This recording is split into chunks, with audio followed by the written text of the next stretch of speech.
Hello guys, നമ്മളിന്ന് ചെയ്യാൻ പോകുന്ന ഒരു ഉടായ്പ ഷവർമ്മയാണ്.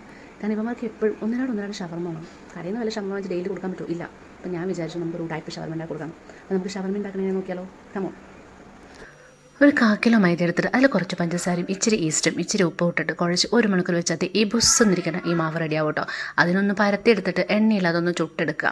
അടുപ്പത്ത് ചുട്ടിച്ച് ചായ കുടിക്കാൻ വേണ്ടി ചായ വെച്ചിട്ടുണ്ട്. അതിനിടയ്ക്ക് തന്നെ കുറച്ച് മാറ്റി വെച്ചിരിക്കുന്ന ചിക്കനിൽ മഞ്ഞപ്പൊടിയും മുളക് പൊടിയും മസാല ഇട്ട് നല്ലോണം പുരട്ടി വെച്ച ചിക്കൻ ഒന്ന് വറുത്തെടുക്കുക. അതിനുശേഷം എന്ത് ചെയ്യണം, ഈ നമ്മൾ പരത്തി വേവിച്ച് ഉണ്ടാക്കി വെച്ചിരിക്കുന്ന കുബൂസിലേക്ക് മയോണൈസ് ഒഴിച്ചു കൊടുക്കുക. മയോണൈസ് വീട്ടിൽ തന്നെ ഉണ്ടാക്കിയതാണ്. 2 കോഴിമുട്ടയും 1 അല്ലി വെളുത്തുള്ളിയും ഇച്ചിരി 1/2 ഗ്ലാസ് എണ്ണയും ഓയിൽ ഒഴിച്ച് ഇച്ചിരി ഉപ്പും 1 നുള്ളി പഞ്ചസാര ഇട്ട് നന്നായി മിക്സിയിൽ അടിച്ചപ്പോൾ നല്ല മയോണൈസ് കിട്ടും. അതും കൂടെ മിക്സ് ചെയ്തിട്ട് നമ്മൾ വറുത്ത് വെച്ചിരിക്കുന്ന ചിക്കൻ നല്ലോണം പിച്ചി കയറിയിട്ട് അതിൻ്റെ മേളിലോട്ട് നമ്മൾ ഈ മയോണൈസ് ഒന്നുകൂടെ സെറ്റ് ചെയ്തിട്ടെടുത്തു. വേറെ അഡീഷണൽ ഒന്നും തന്നെ വെച്ചിട്ടില്ല. ഈ 3 ഇൻഗ്രീഡിയൻസ് മാത്രമേ ഉള്ളൂ. ഇത് വെച്ച് നമ്മൾ പൊതിഞ്ഞ് സെറ്റായി കൊടുത്തു. പക്ഷെ ഒന്നും പറയാനില്ല, നല്ല ടേസ്റ്റ് ആയിരിക്കും കേട്ടോ. അവന്മാരെന്തായാലും എൻജോയ് ചെയ്തു. പുറത്ത് കടയിൽ നിന്ന് വാങ്ങിച്ച് വല്ല ഷവർമ്മയിൽ നിന്ന് പോയ്സനും കിട്ടി തട്ടിപ്പോകുന്നതിനെക്കാട്ടിലും ബെറ്റർ അല്ലേ നമ്മളിതൊക്കെ ചെയ്യുന്നത്. അപ്പോൾ ഇന്നത്തെ വീഡിയോ ഇത്രയേ ഉള്ളൂ. വീഡിയോ ഇഷ്ടമായാൽ ലൈക്ക് ചെയ്യുക.